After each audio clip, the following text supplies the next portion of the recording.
Selamat pagi oma-oma, bapak ibu, saudara-saudari yang terkasih dalam Kristus. Kembali lagi pagi hari ini bersama saya Gendon dan ditemani oleh rekan saya. Ada saya Julio. Dan juga ada narasumber kami yang menarik sekali pagi ini. Saya tampan dengan Romo Roni dan juga Mbah Harto. Mbak Harto. dalam acara Oke, hari ini orang Kudus hari ini. Selamat pagi Selamat Romo, pagi. selamat pagi Mbak. Mbak Senang Harto. sekali bisa bertemu kembali. Iya. Mungkin langsung saja atau gimana? Mungkin udah. Ya, hari ini ya tanggal Jumat ya, tanggal Ya, 8 8 Desember Desember 2023 nih. Sebelumnya kita masih di masa Advent Yang pertama, pertama. ya Romo ya. Di masa Kebetulan juga hari ini kita memperingati nih Santa Maria Immaculata. Apa itu Immaculata dan bagaimana penjelasannya? Mungkin boleh kita langsung persilakan Romo untuk menjelaskan. Jadi hari ini kita perayaan besar ya, Hari Raya Maria dikandung tanpa noda dosa. Ya. Bicara tentang sosok Maria itu adalah apa ya? Kalau menurut saya Maria itu wanita yang sangat apa ya? Sangat familiar, wanita yang perempuan yang sangat terkenal di sepanjang segala abad. Ya, Mbak Harto ya. Ya, karena devosi kepada Maria itu berkembang pesat, sungguh luar biasa. Dan itu artinya Maria itu selalu melekat di hati umat Katolik. betul sekali. Sangat melekat di hati umat Katolik. Dan sesungguhnya dogma tentang Maria dikandung tanpa noda dosa ini sebenarnya juga pada awalnya itu ditantang oleh banyak orang. Maria dikandung tanpa noda dosa, kemudian Maria Bunda Allah. Itu bagi para antikristus itu sesuatu yang tidak mungkin, masa Maria mengandung Allah. Dan hari ini kita mau bahas secara khusus Maria dikandung tanpa noda dosa. Jadi Maria itu mendapat tempat istimewa di hati Allah, di mata Allah. Bukan hanya di mata Allah, tetapi di hati Allah. Sejak Maria dikandung oleh orang tuanya, Santa Ana dan Santo Yoakim ya, orang tua Santa Perawan Maria. Maria itu sudah dibebaskan dari noda dosa, dosa asal, termasuk dosa asal yang diwariskan Adam dan Hawa kepada kita umat Katolik. Dan Maria istimewanya bebas dari dosa itu.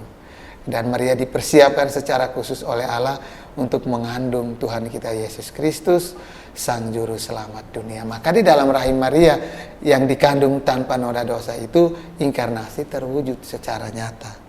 Allah menjelma menjadi manusia dalam rahim Santa Perawan Maria.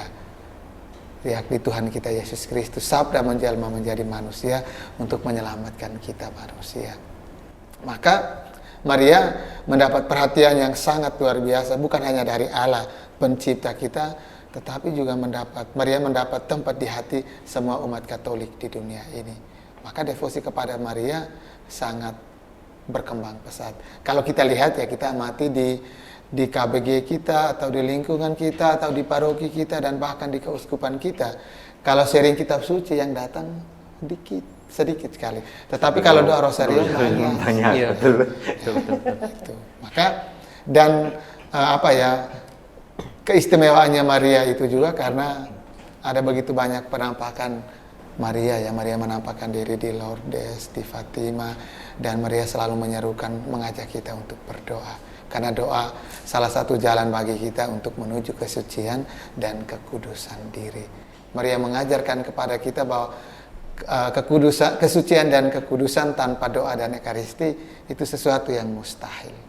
Maka Maria mengajarkan kepada kita jalan menuju kekudusan adalah selalu dekat dengan Allah. Seperti Maria yang rendah hati, Maria yang taat, Maria yang bijaksana. Maria itu bukan sosok yang gampang menanggapi sesuatu dengan kata-kata. Tetapi Maria memilih untuk diam. Maria menyimpan semua perkara di dalam hatinya. Di hati itu kan sumber kesucian, tempat yang paling suci dan murni dalam diri dan hidup kita. Maka Maria menyimpan semua perkara itu. Artinya Maria menyucikan dan menguduskan setiap peristiwa yang terjadi dalam hatinya yang suci itu sebelum Maria menanggapi semuanya itu dengan kata-kata. peristiwa perayaan Maria dikandung tanpa noda dosa mengingatkan kepada kita bahwa kalau Allah menghendaki sesuatu yang mustahil di mata manusia sangat mungkin bagi Allah. Kalau kita memikirkan Maria dikandung tanpa noda dosa itu sesuatu yang kalau kita hanya mengandalkan akal budi, sesuatu yang tidak mungkin tanpa melibatkan iman, tanpa melibatkan Tuhan di dalam peristiwa yang sangat luar biasa ini. Ya. Maka Gereja Katolik menekankan bahwa sejak konsepsi, sejak pembuahan, sejak Santa Ana mengandung Maria, Maria sudah dibebaskan dari noda dosa. Dan itu satu ajaran iman Katolik yang sangat mendalam dan berakar. Itulah sosok Maria.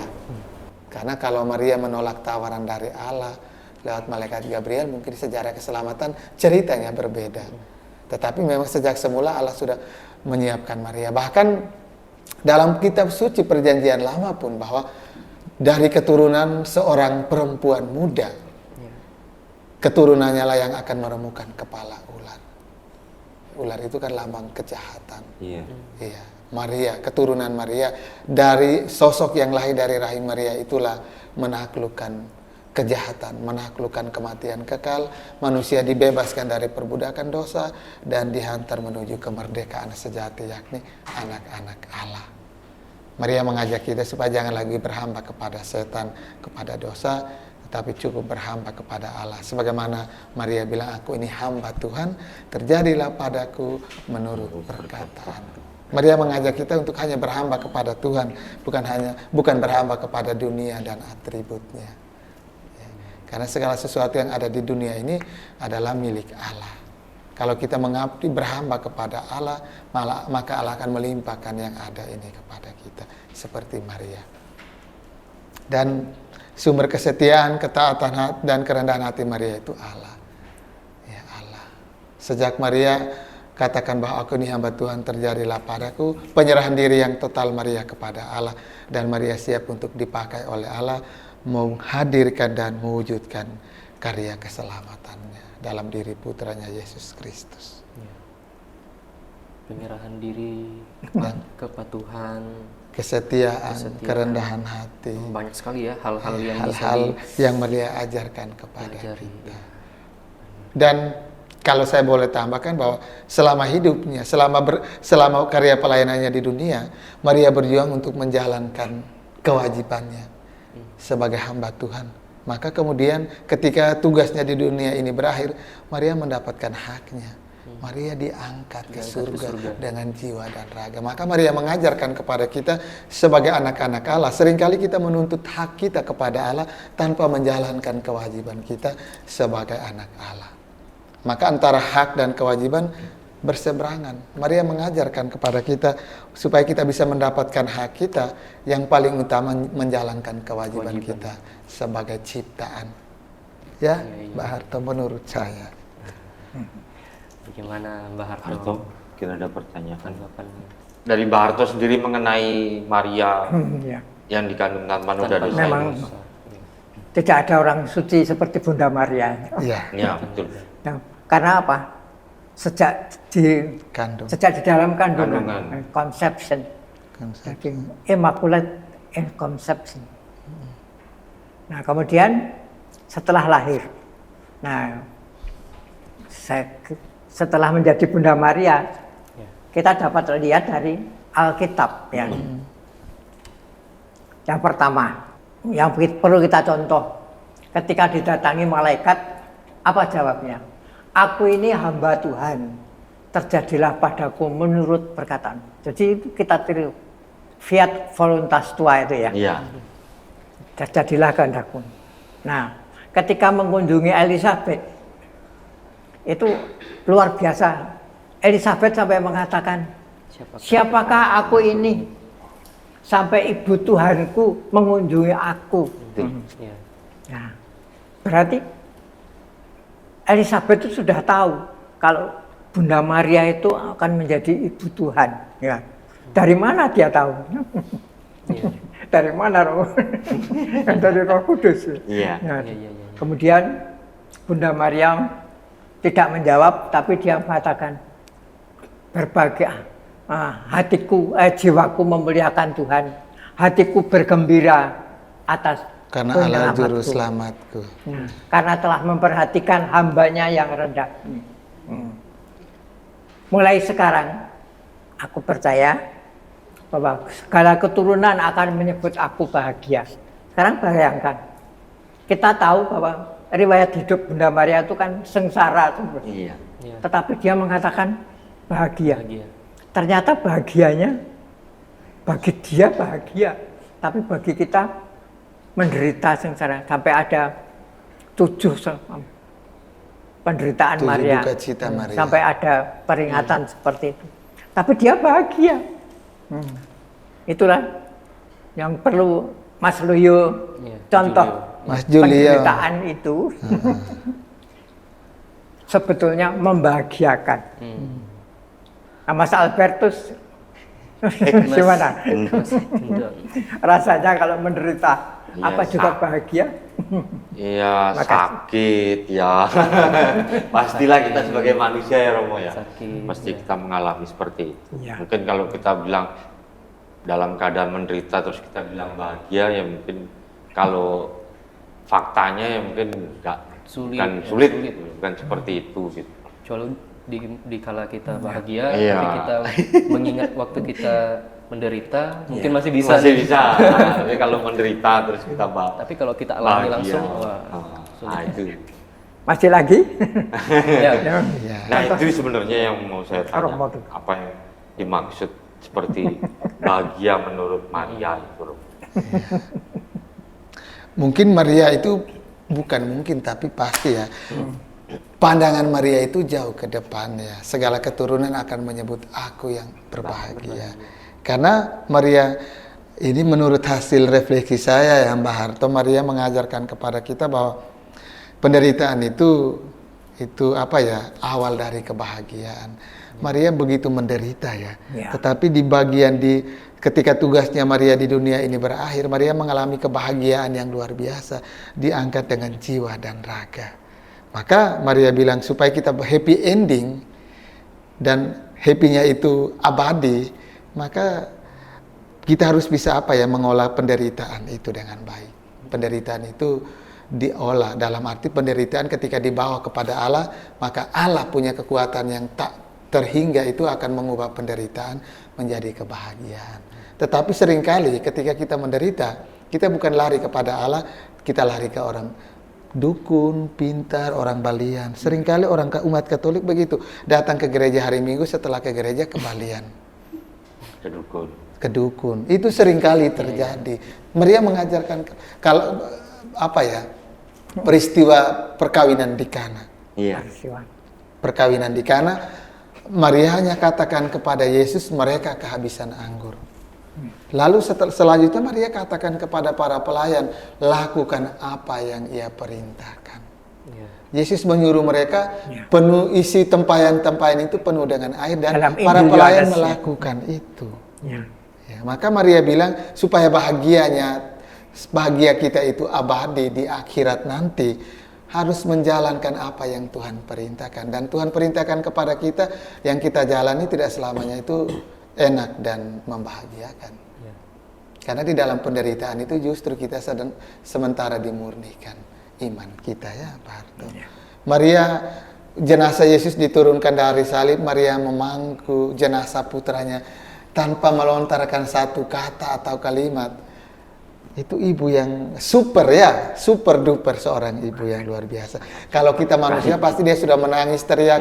Bahkan sebelum Yesus diturunkan mungkin Maria sudah kabur, tidak sanggup melihat putranya itu. Tapi Maria itu sosok istimewa.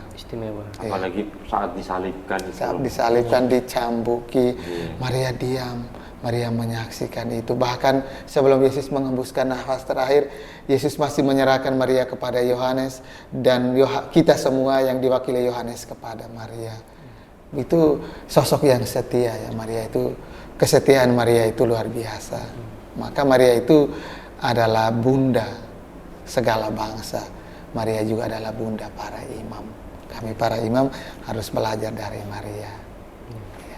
Dan itu untuk mengolah penderitaan menjadi kebahagiaan mustahil tanpa Allah Tritunggal. Ya, Mbak Harto, mustahil. Oleh sebab itu pula banyak julukan ya yang diberikan kepada Maria. Gelar. Ratu, ya, gelar. Ada begitu banyak gelar yang diberikan kepada Maria.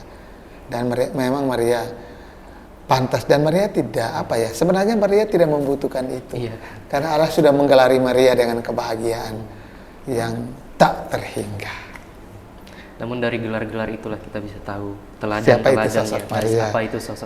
Siapa Maria itu. Kita harus berjuang jadi Maria ya. Mbak Harto mungkin masih ada nih yang ingin. Ya, saya menggaris bawahi apa yang dikatakan Romo.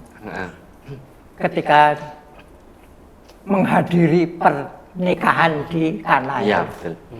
lakukan apa yang dikatakannya kepadamu. Nah, sekarang Mas Julio sama Mas Albertus, kalau tidak pernah membaca kitab suci, dari mana sabda Yesus yang harus dilaksanakan?